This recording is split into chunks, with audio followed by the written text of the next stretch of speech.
김고은은 서울에서 태어났지만 아버지의 직장 때문에 중국으로 이사를 갔습니다. 4살 때부터 중국에서 총 10년을 살아 이때의 영향으로 중국어에 매우 능숙합니다. 영화 제작에 관심이 많았던 김고은은 시나리오 작가를 희망하며 개헌해고에 진학했습니다. 개헌해고는 예쁜 교복으로도 유명한데요. 드라마 도깨비 촬영 당시 모교인 개헌해고 교복을 그대로 입고 나와 화제가 되었습니다.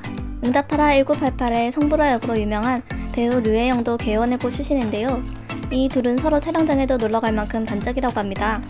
시나리오 작가를 희망했던 김고은은 1학년 때 선생님의 제안으로 연극 무대에 올랐습니다.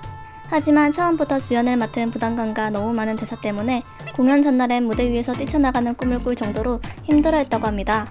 다시는 연기를 하지 않겠다고 다짐했지만 선생님은 한 번만 더 해보지 않겠냐고 제안을 했고 그 제안을 거절할 수 없어 아주 작은 역할을 맡았습니다. 괜히 자존심도 상하고 중요한 존재가 아니라 생각해 대충 참여했는데요.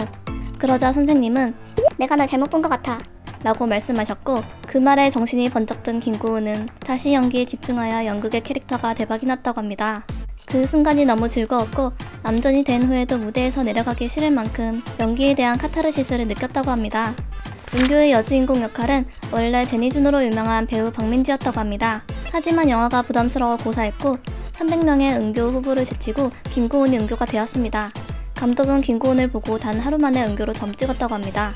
은교 역할을 찰떡같이 소화한 김고은은 단숨에 충무로의 기대주로 떠오르게 되고 2012년 모든 여우 신인상을 휩쓸었습니다.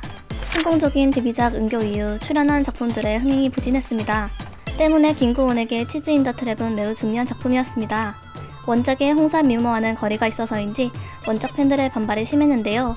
하지만 실감나는 생활 연기를 보여주면서 김고은만의 홍사를 잘 그려냈다는 평가를 들었습니다. 함께 출연했던 박혜진, 서광준과의 케미도 좋았고 드라마 속 김고은의 패션들도 화제였습니다.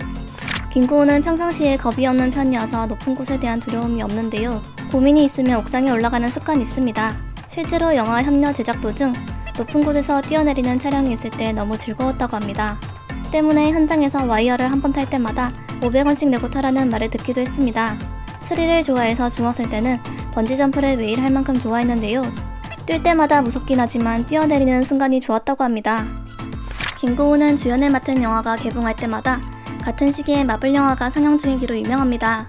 2012년 개봉한 은교는 어벤져스와 맞붙었고 2014년 개봉한 몬스터는 캡틴 아메리카와 경쟁했습니다.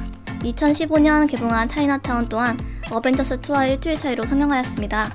애석하게도 개춘할망은 곡성을 피해가지 못했네요. 이 영향으로 데뷔 이후 손익분기점을 넘은 영화는 은교와 차이나타운 뿐이라고 합니다. 김고은은 배우 박소담과 닮은 것으로 유명합니다. 쌍꺼풀 없는 깔끔한 눈매와 깨끗한 피부, 전체적으로 풍기는 분위기가 매우 비슷한데요. 심지어 한국예술종합학교 10학번 동갑내기입니다. 혈액형도 둘 다 B형으로 같습니다. 실제로는 둘이 같은 수업을 들은 적이 거의 없어 아주 친한 사이는 아니라고 합니다. 두 사람의 가장 쉬운 구분법은 박소담은 귓볼이 있고 김고은은 귓볼이 없습니다. 김고은은 한예종 연극원 출신입니다. 특히나 10학번은 현재 주목받는 젊은 배우들이 많기로 유명한데요. 김고은, 박소담, 이유영, 안은진, 김성철, 이상희 등이 있습니다. 김고은의 선배인 배우 박정민은 연기도 잘하고 예뻐서 정말 유명했다.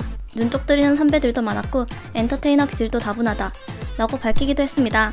김고은은 전형적인 카메라빨 안 받는 얼굴로 유명한데요. 실물은 키가 크고 매우 얼굴이 작으며 화면보다 훨씬 얼굴이 갸름하고 이목구비가 크다고 합니다. 최근 출장 15야에 출연한 김고은은 미녀 배우들 사이에서도 압도적인 존재감을 뽐냈는데요. 이에 네티즌들은 김고은은 진짜 분위기민 실물 깡패일 듯 김고은 피부가 진짜 혼자 반짝거리네 김고은 무슨 일이냐 실제로 보면 근처에 다가가기도 힘들 듯 예쁘기보다 개성있다고 생각했는데 배신당한 기분이다 라는 반응을 보이고 있습니다.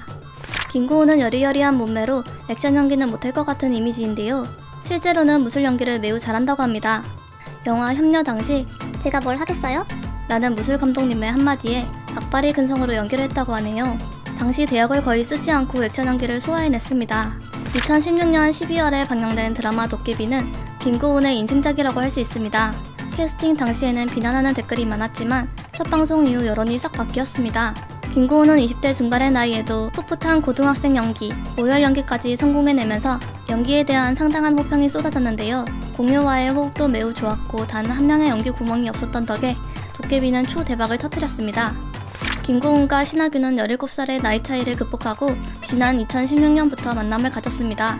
하지만 2017년 바쁜 스케줄로 인하여 결별했다고 합니다. 김고은은 노래 실력 또한 수준급으로 유명한데요. 맑은 얼굴과 어울리는 청아한 목소리로 인스타 라이브, 팬미팅에서 종종 노래 실력을 뽐낸다고 합니다. 해피투게더에서 부른 이야이의 한숨 한번 들어볼까요? 누군가의 한숨 그 무거운 숨을. 김고은은 2018년부터 프랑스의 명품 브랜드 샤넬의 글로벌 앰버서더로 활동하기 시작했는데요. 맑고 고급스러운 이미지로 샤넬룩을 자연스럽게 소화하고 있습니다. 현재 김고은은 네이버의 인기 웹툰 유미의 세포들을 원작으로 하는 드라마 주인공으로 발탁되어 평범한 30대 직장인 연기를 선보일 예정입니다. 아마 올 하반기 스크린에서 만나볼 수 있을 것 같네요. 시청해주셔서 감사합니다.